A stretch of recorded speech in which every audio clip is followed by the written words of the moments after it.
문화재 선정 경위 보고를 삼성현 연구소 연구교수이시고 국가기록원 민간기록조사위원이신 김종국 박사께서 직접 해 주시도록 하겠습니다. 박사님 앞으로 모시겠습니다. 큰 박수로 맞이해 주시기 바랍니다. 제가 어디 가서 어떤 강의를 하고 현장에 가서 설명할 때는 항상 구비 문학을 기준으로 해서 이해할 때가 많습니다. 그렇게 하니까 뭐 다른 학문을 하시는 분은 저놈은 역사를 돌아다니면 애국식인다 이런 말을 많이 듣고 있습니다. 저는 이렇게 생각합니다. 우리 조상들의 살아온 모습, 즉 삶과 죽음의 이야기는 곧 설화를 통해서 알 수 있다. 이 설화는 우리가 조상을 이해하고 우리의 역사를 이해하는데 가장 본이 되는 학문이다. 비근한 예로 전라도 남원에 가면 춘향 파크랜드가 있습니다. 그 다음에 또 장성에 가면 홍길동전 전에 대한 파크랜드를 거창히 조성해 놓고 거기에는 아홉 칸의 고건축물을 지어서 홍길동에 마치 그곳에 거주하는 것처럼 또 거기에 가면 산채도 만들어 놓고 율림국도 만들어 두었습니다. 아마 줄 잡아 가지고 우리 지역 같으면 한 3, 4개 마을을 합친 그러한 넓은 터에 그분의 이야기를 스토리텔링해서 만들어 두었습니다.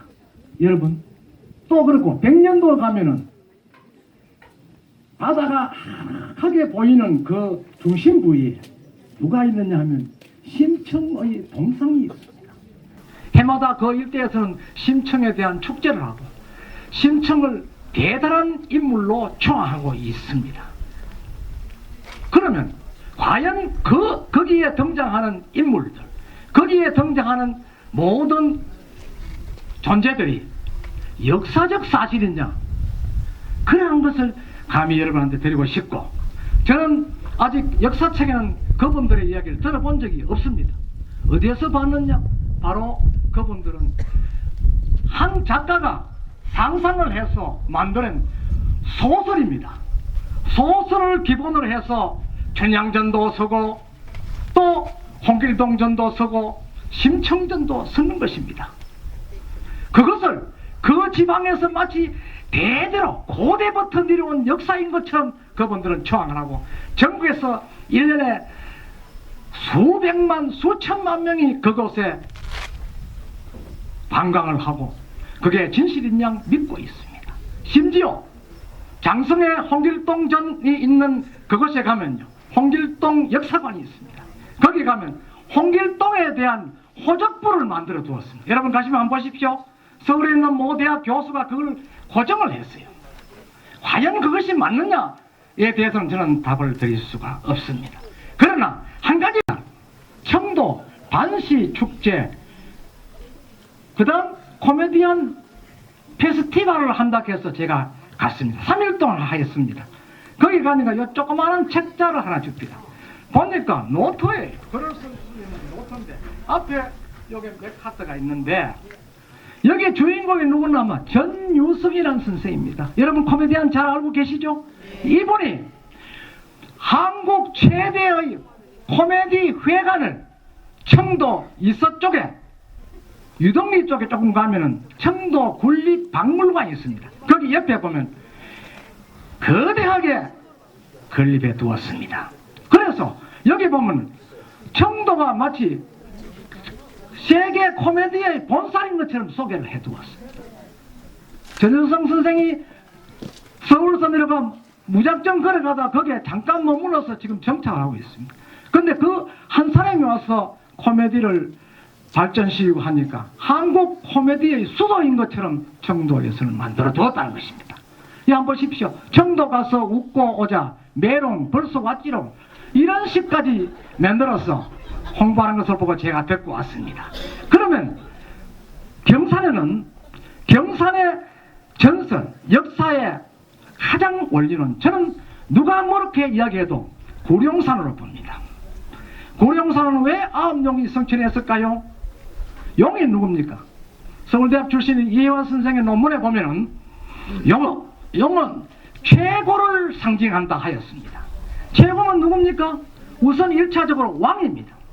그 다음에 남자 여자를, 죄송합니다 여성분한테, 상징할 때는 남자를 이해하고, 밑에와 위를 상징할 때는 위를 상징하고, 힘 없는 사람보다 힘 있는 사람을 상대할 때는 힘 있는 사람, 다시 말해서 최고를 상징한다는 것입니다. 최고를 상징하는 아홉의 존재가 머물렀던 곳이 구룡산이란 것이고, 구룡산에서 경산의 역사가 형성되었을 것이라는 가능성을 전설을 통해서 전성시켜 오고 있다는 것입니다. 자, 여러분이 바라봐 보시는 이 앞산이 반용산입니다. 반용산이라는 뜻은, 반용이라는 뜻은 용이 또아리를 트고 앉아 있다는 것입니다. 반자가 앉을 반자죠. 또아리를 트고 앉아 있다는 것입니다. 그러면 이 마을이 무슨 마을이고? 용전입니다. 용의 밭이다. 그럼 뭡니까? 용이 터잡아 있었던 곳이다 하는 것입니다. 요 밑에 내려가면 용천입니다. 용이 냇물처럼 내려간다. 좀 내려가면 어딥니까? 소천입니다. 적은 물이다. 그럼 큰 물이 어딨냐?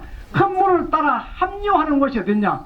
그러면 동쪽으로 올라가라 해서 소천을 지나가면 동곡이라는 곳이 있습니다. 지명이. 거기에서 올라가면 어디 있습니까? 대천입니다. 그러면 경주에서 내려왔던 용과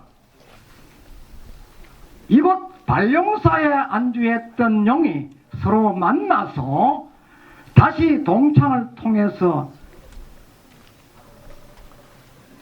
당시에 전투에 승리를 구하기 위해서 이동했던 통로다 하는 것이 설화로 전성되지만, 그걸 전설을 원리로 자세히 파악하면 왕의 이동 통로와 또 거기에 따른 군사라든지 모든 권력 있는 힘 있는 존재가 이 일대에 주둔하고 있음이 흘러갔다, 이렇게 분석이 되고 있습니다. 그래서 저는 이러한 전설에 대해서 이해하지 못하는 많은 분들이 있기 때문에 제가 경산자치신문에다가 지금 경산전설의 원리는 무엇인가, 이거를 지금 게재하고 있습니다. 참고해 주시기 바랍니다.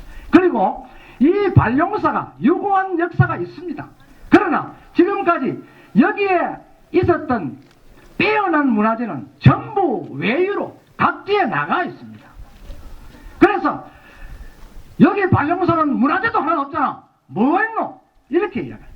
이와 같은 구룡산 발령사이라는 큰 전설이 있는 이곳에 역사를 가늠할 수 있는 아무런 근거가 없다. 그래서 스님의 요청도 있었고, 제가 고향이 또 용성입니다.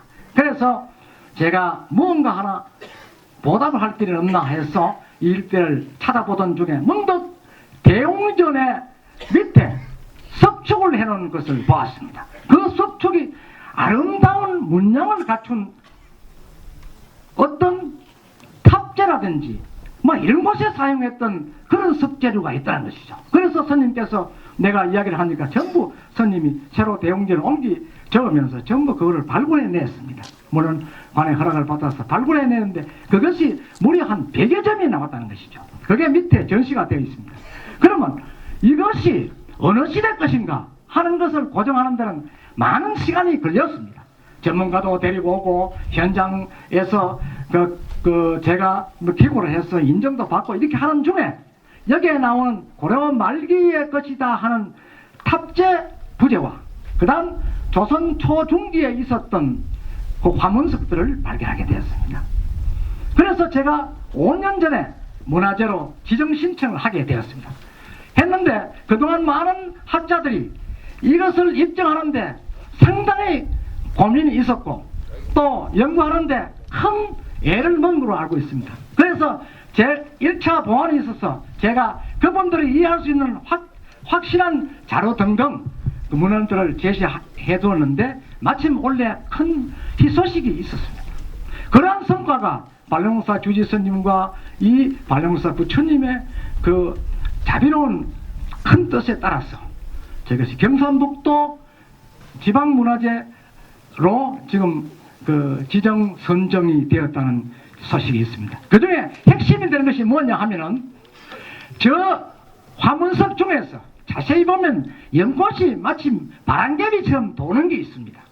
이게 이제 바람개비 화문석이라 할 수 있는데 여기 이제 움직이는 화문석이 언제나 1500년대 중반부터 본격적으로 석조에 등장하게 되었고 또 목조에는 그보다 앞선 시대에 그 부처님의 좌대 같은 데서 연꽃이 회오리 문양이 등장하게 되었습니다. 이렇게 해서 이미 회오리 문양으로 등장해 있는 목조물은 거의 대부분이 보물 또는 유형문화재로 전부 지정이 되어 있습니다. 이번에 발령사도 석조물로서는 비록 부재지만 학계에서 인정을 받아서 지정 아마 심의가 된 것이고 지금은 예고 중에 있는 것으로 알고 있습니다.